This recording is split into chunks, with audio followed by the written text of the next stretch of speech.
You are going to witness an absolute spectacle. So what happens next? Are you ready? Mm-hmm. Are you ready?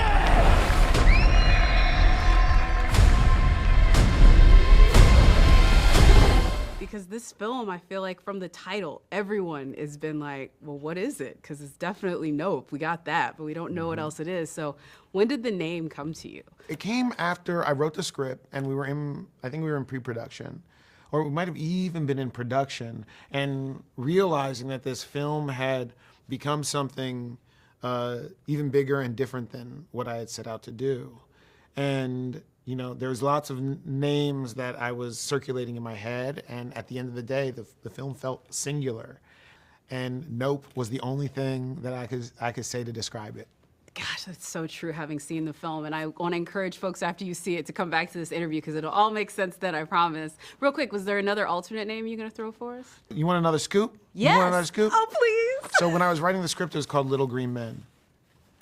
Okay, and I get that. You know, I'm always talking about something human, a human flaw. And there was something about our connection with spectacle and money and our monetization of spectacle. Yeah. And so the Little Green Men that I started talking about was the Little Green Men on the money. Yeah, there's so much. Yeah, but you see how that sort of sounds like, it sounds like some kind of like red box, like 2003, like Jeff Fahey vehicle. Jeff Fahey, damn, you know what I'm talking about? Gut, yes.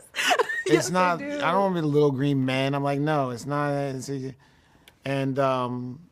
Anyway, so Nope. I love that. Okay, well, I will say this. There's a thing about spectacle in this, which is insidious. Just Yes. literally insidious. Yes. And I don't think it's something that people can really grasp until they see the film. But knowing that it's also going to be a universal ride, which by its definition is spectacle, how does that sort of, like you are hyping up spectacle even in this film, but also causing it as a cautionary tale? Is that where this just lives in that? You know what? Yeah, a part of it was I'm gonna make something that people have to see, and then while I was making it, I'm trying to figure out what's wrong with that. Why do we have to see anything? Why is it that why do we rubberneck at an accident? Why do we have to open our social media and see the worst thing in the world every morning before we go to that? It's something in human nature. Yeah. And so I felt like, yes, I want people to come out and see my movie. I want to give them an escape, but I can't ignore the fact that there's something intrinsically insidious about that. Yeah. Okay, so it's got a ride that says, let's get the Oprah shot, let's get the franchise. Is that what you're saying with this one, or do you really feel it's singular? Ooh, well, no comment. You already got your scoop today. No, I got my scoop, and I will take that. I'm talking rich and famous for life. There's plenty of videos of flying online. Ain't nobody gonna get what we gonna get. What we gonna get? The money shot. What's up? Undeniable proof of aliens on camera. The Oprah shot. You guys gonna tell me what's going on? Hell no. Keke and Daniel, I do have to say, the film is incredible because it really talks about a bad miracle, which is basically this idea of when the dream turns into a nightmare. And so, of course, the next question is, what would be the dream that you're saying right now, oh, I want it, but you know if you got it, it'd be terrible? Keke, I'll start with you.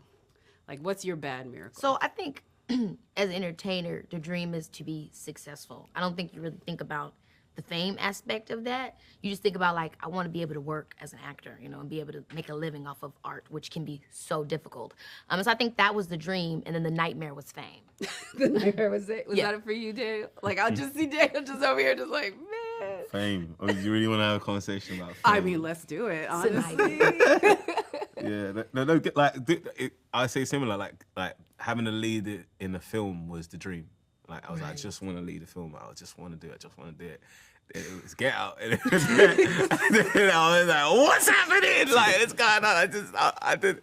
Why does everyone watch this? What's happening? I'm trying to go to the phone shop. Why? Literally everyone's the favorite film? movie. Yeah, I think you told me one time about you went out in public at a moment when you knew that you shouldn't, and you were like, I shouldn't have been out here. It was Like, it got crazy. When I went back to London, it was just like, I was just walking the street and everyone, yeah. And I was like, oh, Things have changed. Things have changed. So I think we know what the bad miracle is.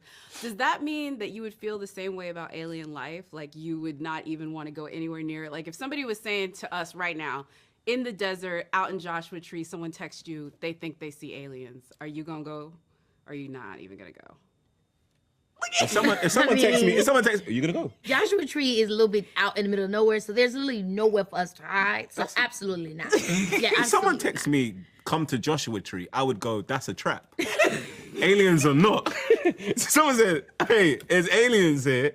Yeah, I'm deleting your number, I'm blocking you. That's spooky, especially in an area like Joshua Tree. We're not even in the city. We ain't got nowhere to hide. I really do appreciate the Black folks preservation where we all, I think for the most part, are like, unless it was at your house, like it is in this, you ain't going. And even then, we try to leave.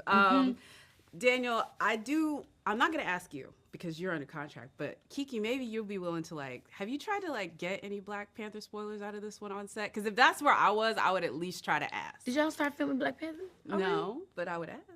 Are y'all doing it too? Am I gonna do it? Should I do it? I'll do it. I'm not in it.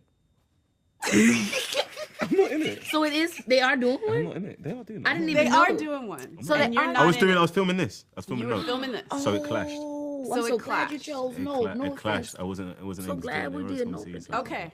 If this ends up being an Andrew Garfield moment where you're in it and you lied to me, I will find That'd be you. funny though, innit? Daniel don't lie though. I should do that. Daniel don't be lying. I though. try. I tried though. Nah, you don't. But All no, right, I'm not we'll in it. see. Only on screen when you act. All right. Keke, one more real quick because I have to ask about Dear Keke is one of my favorite things on the face of the earth.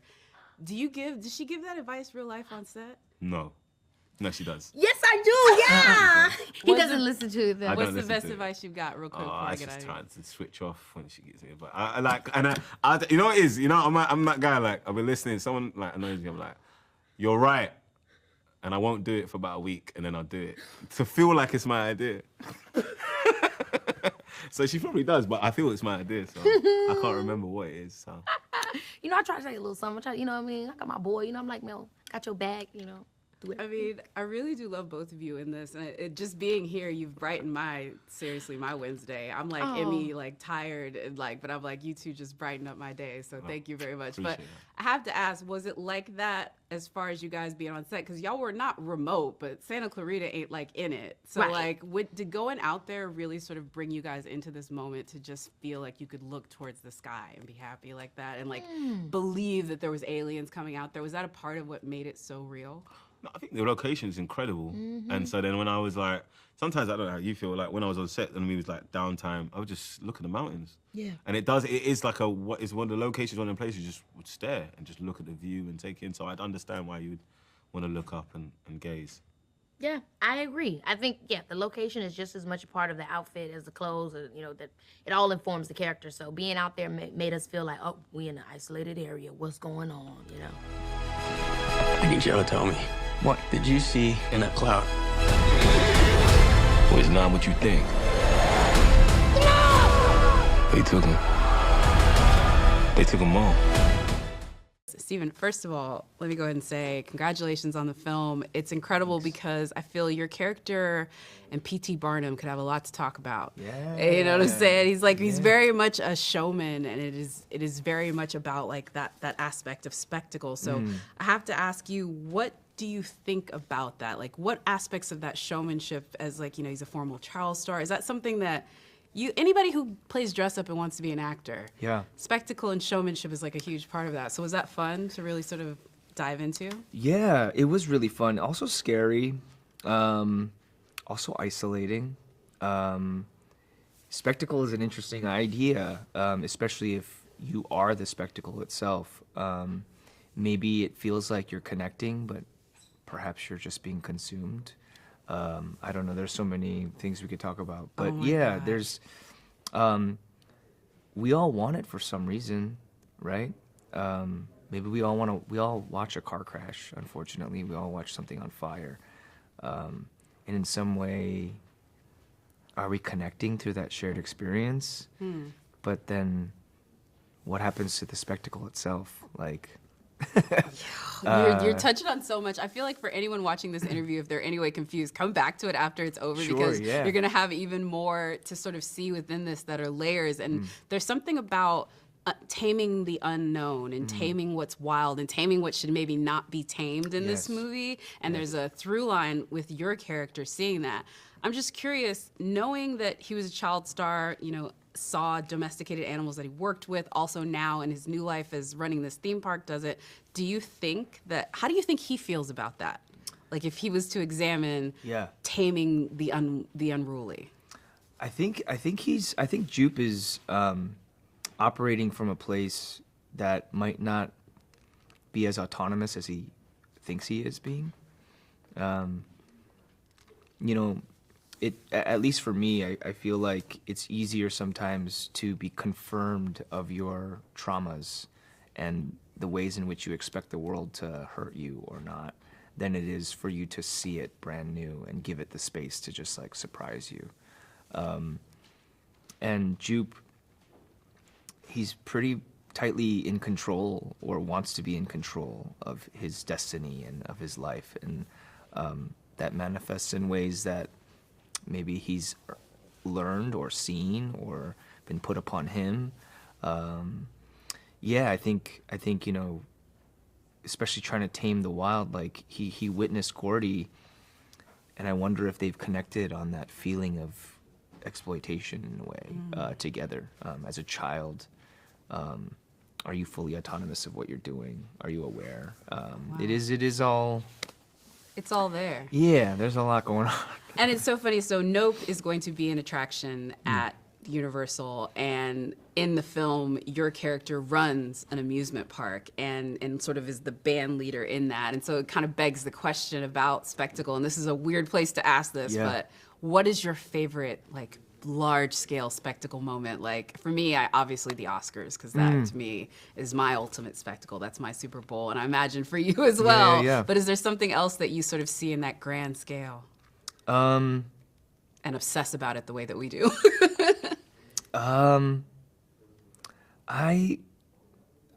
don't know if I have that at the moment, but what's fun is watching my kids run through that, like as they're seeing it brand new. For me, I was a huge wrestling kid as a kid. Loved wrestling. And the spectacle of that has had many iterations over my life. When they revealed to me that it was not real, that was a come down. You know what I mean? Like, yeah. I mean, who broke that bubble for you? We have to get out of here. That's the only reason why I will say this, because I would love to listen to you talk about wrestling. But, you know, as a director Bong, Mickey 7, can you give me anything if you know? Because I know. For people who haven't seen Ocha, please go see Ocha. Please see anything with There's Dr. nothing I Bong. can really tell you because we haven't even really started. It's Director Bong. Just trust that process. That's the He's way. the That's man. it. Yeah, That's the way to do it. I would do it too. That cloud, he moved an inch. It's aliens. They're just waiting for the perfect time to shove metal probes up our ass. I'll be rooting for you. Brandon, first of all, great to speak to you again. It's been like, it seems like just yesterday we did that first interview, and now that I've seen the film, I have so many more questions. Jacqueline, but we're back. We are back. We're here. Let's go. Well, I have a bone to pick with you, sir, because you have a lot to do in this film. You were like trying to slow play me a little bit. We were getting ready to do the press, and I'm like, you've got a lot going on, but it kind of begs the question as far as like aliens and conspiracy theories, because your character seems to like run towards that. Yeah. Is that what you would do, or like, what is your thought on the like? Are you like going down the rabbit hole, or are you just like, I don't want to know? Jacqueline, here's the thing. Here's the thing. Hell no, I'm not gonna run towards that. What? No, I'm an actor, man. That's not me. I'm not gonna do that. Angel's crazy enough. He's obsessed enough with aliens to do that. Me? Am I intrigued in aliens? Yes. Am I willing to put myself in the line like he is? Nope, I'm not. I'm gonna do that. That sentiment remains with the entire cast that I asked. I think it's like a brown person's preservation. Like, I really do feel this is true. Like, I don't know if it was a different cast makeup, if they would be turning away from danger, if you know what I'm saying. Funny, yeah. If I hear a knock or something, I'm hiding, man. What am I? Yeah. I'm running away. I'm not gonna figure out what it is. I don't care enough. I'm too scared. No, investigating is how you end up dead. Exactly. Horror movies have taught us. Yeah. You did also talk about how incredible it is just looking at this cast. I mean, you have Oscar-nominated, Oscar-winning filmmakers and actors alongside you. And I know it's like dream role to book, but also intimidating. But what was the like pinch me moment for you, like on set, where you were looking around and you're just like seeing like, this is happening? There's a million pinch me moments, but right now is one of them. Like, you're here, we're talking to Rotten Tomatoes. Like, this is great. No, like, truly. Like, I'm truly, like, fanning out right now. And just being on the Universal lot with all this stuff here, like, for a movie that I'm in, like, one of the leads in, I'm pinching myself right now. But the most pinch-worthy moment, it's hard to detail. I think all of the group scenes with all of us, with, like, Daniel, Michael Wincott, Keke Palmer, Stephen Yeun, and Jordan's directing, and Hoyte van Hoytema's behind the lens, like, that's so many pinch me moments. So I think, yeah, there's a really good scene that we're all just together, and that warms my heart. And it's definitely looking around like, what the heck am I doing? Like, what am I doing here? I'm one of these. Like, this is insane.